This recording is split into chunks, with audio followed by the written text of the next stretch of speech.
Vice Admiral Seiichi Ito watches his radar screen fill with contacts. A few at first, then dozens, until the screen is crowded. Every one of them is an aircraft closing fast on Okinawa. The leader then clenches his fist. He warned Tokyo that sending the battleship Yamato here without air cover would leave her completely exposed. No less than 300 American aircraft begin their dives. But he still has 9 of the largest main guns ever mounted on a warship, and Yamato keeps driving toward a coastline where the ship herself will stop, but the guns will not. By mid-December 1941, the Pacific Theater was in full swing. All across the ocean, Japanese forces were advancing, and American bases were burning, leaving governments scrambling.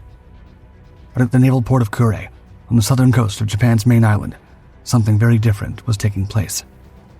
On the 16th, the Imperial Japanese Navy commissioned their latest battleship with no public speeches and no visiting dignitaries. The brief ceremony unfolded in the utmost of secrecy. Not even the shipyard workers who had spent years building knew the vessel's name until well after the commissioning flag was raised and painted characters appeared on her stern. She was Yamato, the largest battleship ever built. Knowing they were no match for America's technology, Japan's strategy was to build fewer ships but make each one powerful enough to overpower anything they encountered. As such, the Yamato-class battleships had an overall length of 862 feet and a fully loaded displacement of 72,800 long tons. By comparison, though the brand new U.S. Navy Iowa-class battleships stretched a bit longer at 887 feet, they displaced a mere 45,000 tons. According to former sailor Naoyoshi Ishida, upon seeing the ship he'd be living in, his initial thought was, quote, "How huge it is. When you walk inside, there are arrows telling you which direction is the front and which is the back. Otherwise, you can't tell." Undoubtedly, the most defining feature of the battleship was her main battery. 9 18-inch guns mounted in 3 turrets, so large each was as heavy as a large-type destroyer. The Iowa-class battleships fired 16-inch shells weighing 2,200 pounds, but Yamato's projectiles weighed 3,200 pounds. Those extra 2 inches of diameter resulted in shells so powerful and massive that they could punch through any kind of armor. Furthermore, the vessel's unique design even included protection against catastrophic flooding. Even with the unarmored bow and stern sections flooded completely, Yamato could theoretically remain stable until listing past 20 degrees. Sister ship Musashi followed Yamato on August 5, 1942, with plans for additional ships already on the drawing board. However, the massive duo consumed fuel at rates Japan's tanker fleet could barely sustain, and smaller ships were needed for convoy escorts and day-to-day operations. Most importantly, both ships represented national prestige in ways that made losing either one unthinkable to the Navy General Staff. Because of this, Admiral Isoroku Yamamoto, Commander-in-Chief of the combined fleet, kept Yamato as his flagship, but showed no willingness to risk her in battle. That caution was on display at Midway in June 1942, where Yamato served as the leader's command ship, but never actually came within range of the disastrous battle. As a result, cruiser and destroyer crews who watched the battleship swing at anchor in Truk Lagoon while they sailed out to fight gave her a new name, Hotel Yamato. For the better part of 2 years, Yamato remained anchored in the turquoise-blue waters of Truk. While the Solomon Islands campaign raged to the south, time and time again, destroyers and cruisers raced out to support the fighting, then returned destroyed or failed to even come back. Through it all, Yamato's paint stayed fresh. On Christmas Day, 1943, Yamato at last departed port, led by Captain Chiaki Matsuda on a mission to ferry troops and equipment toward Japan. As she steamed toward Pacific swells at 18 knots, Lookout scanned the horizon for periscope wakes. And just about 180 miles from Yokosuka, submarine USS Skate had been waiting for this very moment. Below the water, clever commander Eugene McKinney closely tracked the enemy formation through his periscope for over an hour, watching a pagoda mass climb above the horizon that looked too massive to belong to any battleship he'd seen in his many years of war. Once in his sights, at noon, Skate fired a series of torpedoes. The weapons left their tubes in quick succession, moving 3 times faster than their targets. Though 3 missed, crossing ahead and astern at the target, the 4th closed the distance in 90 seconds. Just past 12:05 p.m., the torpedo slammed into Yamato's starboard side toward the stern. The explosion sent a shudder through the entire hull, felt by every man aboard, from the bridge to the engine rooms 4 decks below. The blast tore a hole 80 feet across, causing steel plates to buckle. Seawater poured into the upper magazine for the rear turret, flooding the compartment in seconds. Reacting swiftly, damage control parties raced aft through passageways, sealing hatches and shoring bulkheads as fast as they could, all while they felt the ocean wetting their ankles, then their knees. By the time all the breaches were contained and the stern riding noticeably lower, Yamato, the pride of the Japanese Navy, had taken on 3,000 tons of water. By the time she returned from repairs in the spring, the remodeled ship departed Kure to join Vice Admiral Jisaburo Ozawa's mobile fleet at Tawi-Tawi to sail with Japan's remaining carrier force toward the Marianas in what planners hoped would be the decisive battle to stop the American advance, the Philippine Sea. Instead, the score of the engagement that followed was decided by aircraft, even before the surface fleets ever came within gun range. For 2 whole days, the Japanese air crews were shot down in waves, their planes falling into the sea before they could reach the Americans.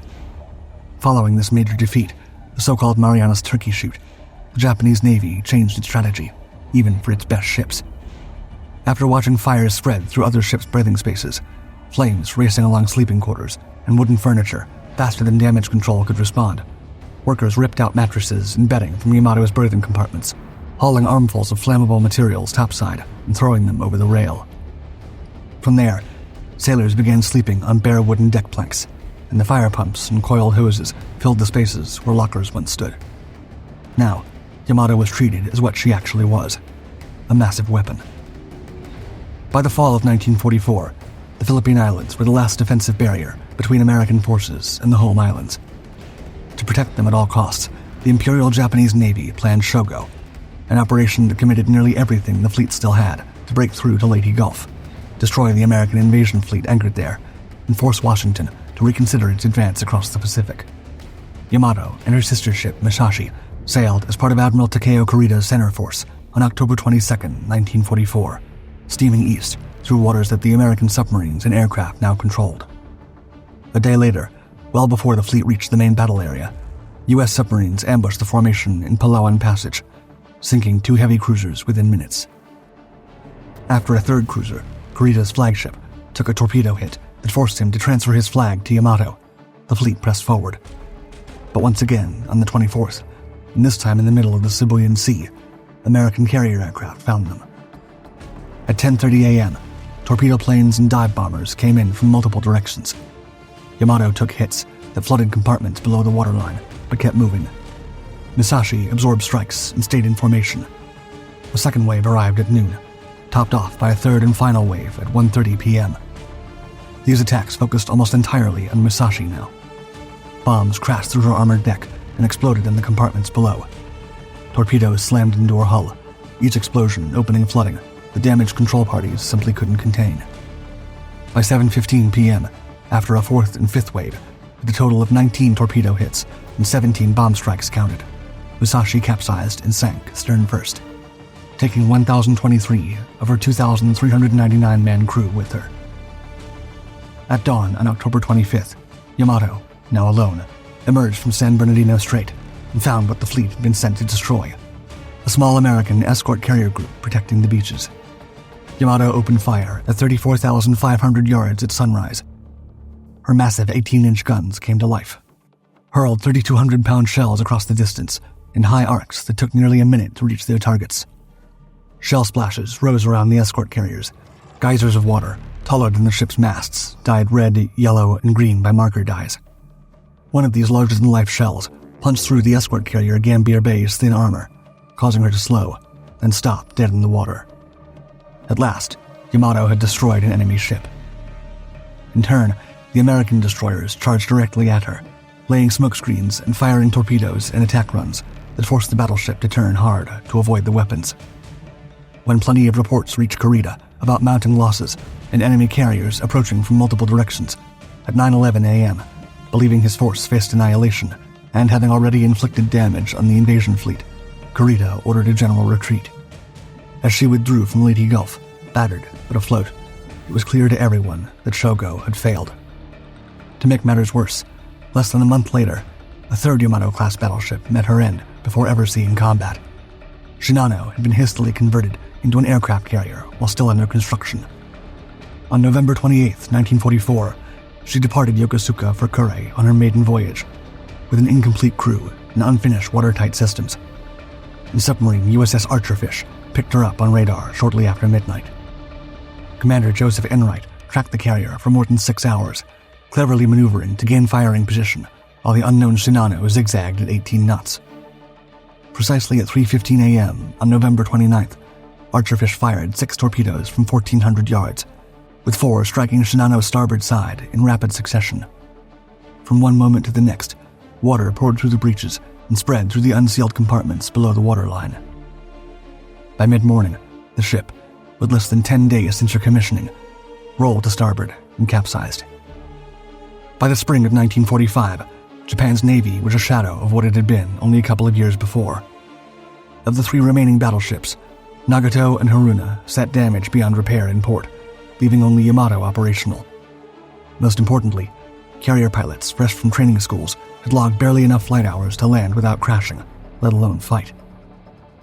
With the Philippines finally in American hands, on April 1st, American forces landed on Okinawa as part of Operation Iceberg.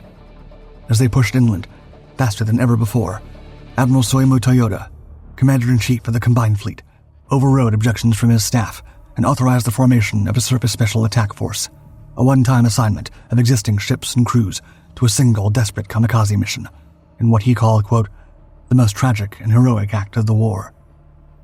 During this mission, named Ten Ichigo, or Heaven No. 1, the Surface Special Attack Unit would depart through the Bungo Channel on April 7th, reach a designated holding area, then make a high-speed run toward Okinawa at first light the next morning.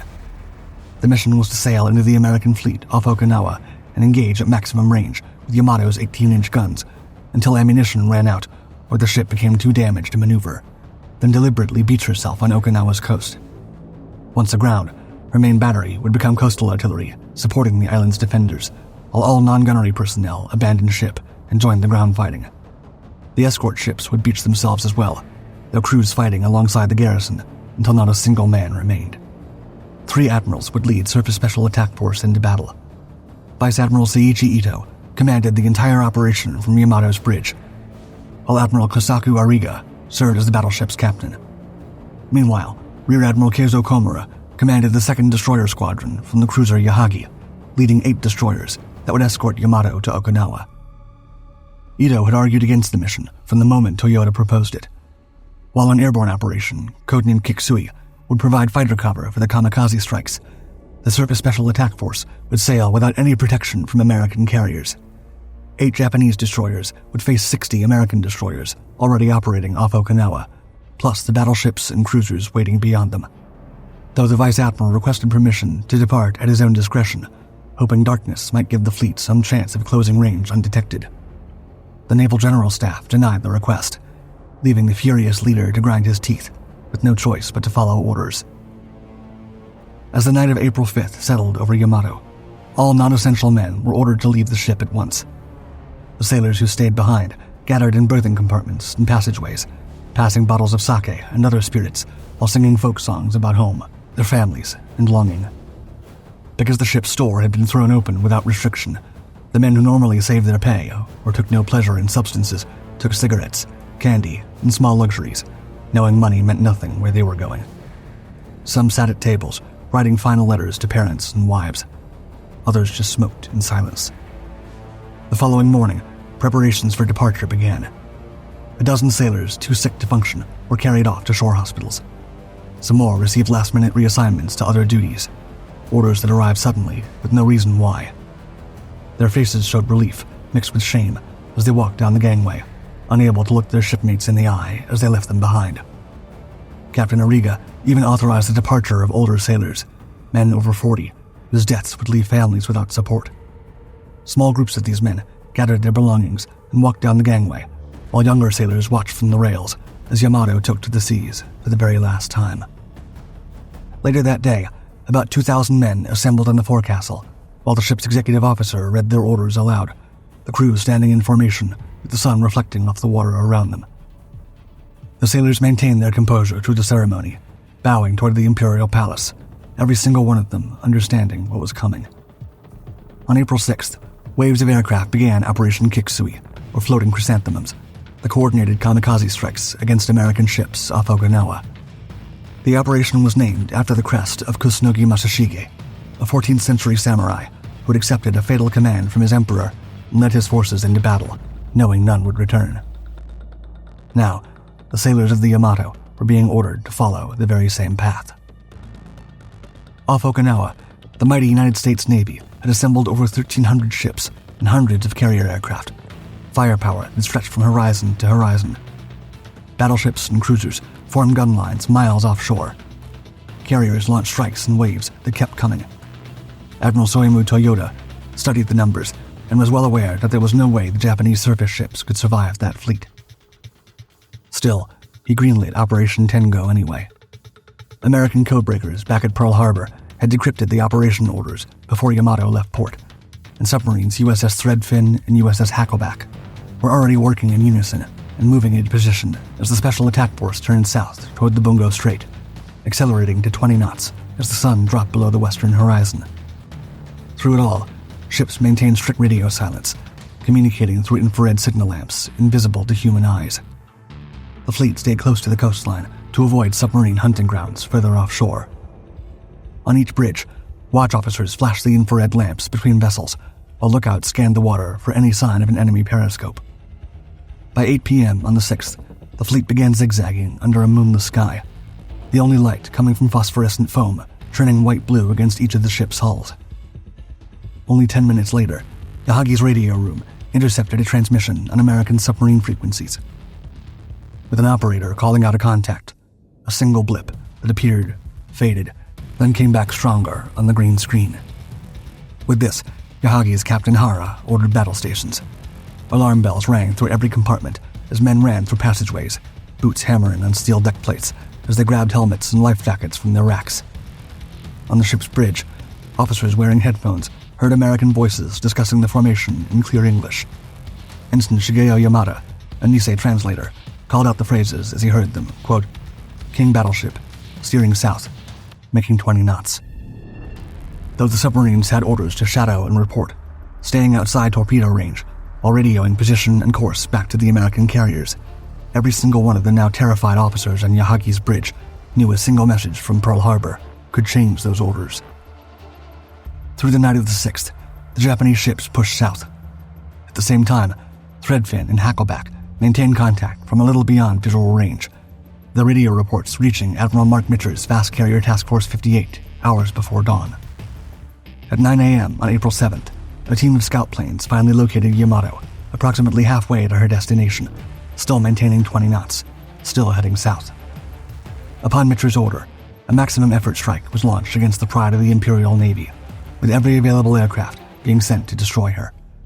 From nearly a dozen carriers spread across miles of ocean, nearly 300 fighters, dive bombers, and torpedo planes alike began launching one after the other, the ship's flight decks roaring with engine noise and men working non-stop.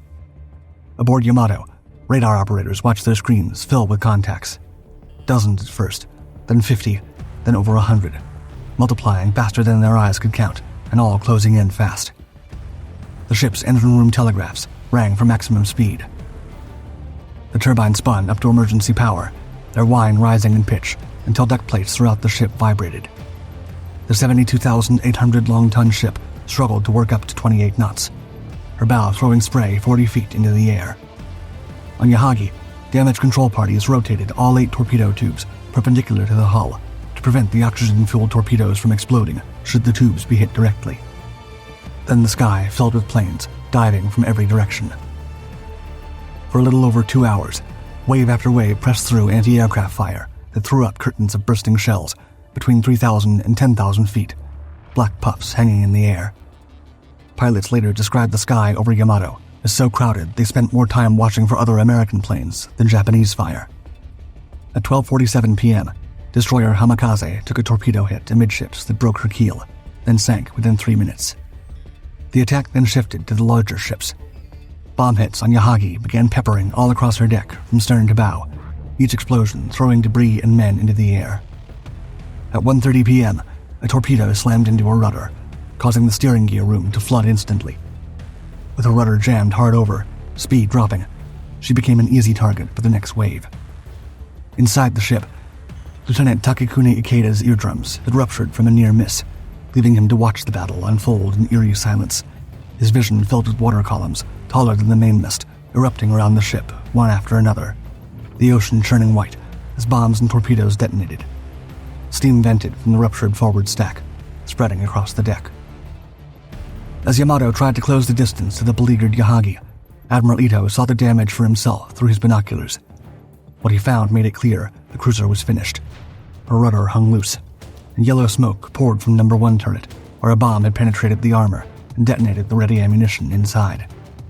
At 1:45 p.m., a second strike force of 100 aircraft arrived from the carriers, with Yahagi absorbing 7 more torpedo hits and another dozen bombs in the span of minutes. Finally, when a torpedo struck the starboard side, opening the hull to the sea from both directions and flooding met in the middle, Captain Hara gave the order to abandon ship. Only 20 minutes later, Yahagi rolled to port, taking over 700 of her crew with her. Lieutenant Ikeda survived by being blown clear of the sinking ship by an explosion, finding himself in the water without memory of leaving the deck, only to surface in oil-covered water surrounded by debris in every direction. With this, the American squadron shifted their full attention to Yamato. Torpedo planes came in low and fast, skimming just above the wave tops. One after another, TBF Avenger crews lined up on the battleship's broad hull, dropping Mark 13 aerial torpedoes at ranges under 1,000 yards, before hauling their aircraft up and away under streams of anti-aircraft fire. White wake streaked toward Yamato, from port and starboard simultaneously, the weapons running straight as they closed the last few hundred yards. But the standard Mark 13 depth setting of 10 feet kept hitting Yamato's armored belt, warheads exploding against the steel plate built to withstand exactly this kind of attack. Squadron leaders, watching from above, could see the torpedoes were striking too high and detonating without penetrating the hull.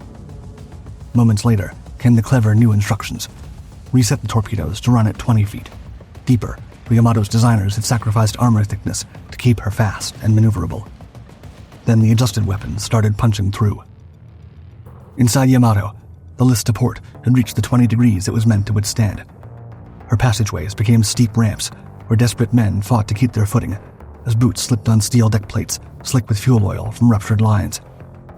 Emergency lighting flickered and completely shut off as electrical circuits shorted out, plunging sections into darkness. The air tasted of smoke and superheated metal, so thick it burned going down. Ventilation had failed in multiple compartments, and temperatures in the machinery spaces climbed past 120 degrees, where men still worked to keep their turbines running, uniforms soaked through with sweat, skin red from the heat. Every single one of these torpedo hits sent shockwaves through the hull. Tools rattled off shelves and clattered across tilted decks. Men lost their footing and slammed into bulkheads. The hits were coming faster now, one every few minutes, each one adding more chaos and more flooding, and tilting the ship another degree or two. The engineering officer faced an impossible choice: flood the starboard outer engine room to counteract the list by adding weight to the opposite side, drowning the 300 men at their posts, or let the ship continue listing to port until she capsized and killed everyone aboard. He gave the order to open the flooding valves. The men in the starboard outer engine room knew what was coming when seawater began rising around their ankles, then their knees, climbing faster than they could reach the ladders, to hatches that had already been sealed and dogged from outside.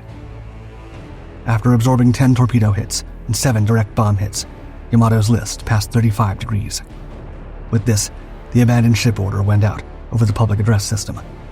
Admiral Ito and all the other senior officers on the bridge lashed themselves to their stations with rope, choosing to remain with the ship until the very last moment. Survivors fought their way topside through passageways tilted at angles that made climbing toward the light feel like scaling a cliff. Many slid down the tilted deck, unable to stop themselves, and fell into the water. Others simply jumped. At 2:23 p.m., Yamato's forward magazines detonated. The explosion rose as a pillar of flame that climbed to 6,000 feet, the shockwave traveling through the water and battering the hulls of destroyers 2 miles away with enough force to knock men off their feet. A navigation officer aboard the destroyer Yukikaze watched the fireball expand, the column of fire reaching over a mile into the air, wider at the top than the base, then mushrooming outward. Black smoke spread across the sky, blotting out the sun. The flash was visible from Kagoshima, over 200 miles away on the Japanese mainland. Several American aircraft observing from altitude were caught by the blast wave, and fell, burning, into the sea. When the smoke cleared minutes later, nothing remained where Yamato had been except burning debris and oil spreading across the surface. The Surface Special Attack Force had ceased to exist. Yamato, Yahagi, and destroyers Asashimo, Hamikaze, and Kasumi rested on the bottom of the ocean, in water over 1,000 feet deep. The surviving destroyers, Yukikaze, Hachishimo, Fuyuzuki, and Suzutsuki, limped north toward Japan with severe damage, their decks crowded with wounded and their hulls holed below the waterline. Of Yamato's 2,700 crew, 269 survived, pulled from the water by the retreating destroyers. And of the approximately 3,700 men who had sailed with the Surface Special Attack Force, fewer than 1,000 would return to Japan. The mission had accomplished nothing. Not a single American ship had been damaged by surface action. The invasion fleet remained anchored off Okinawa, untouched and operational. At last, the Pacific Ocean belonged to America.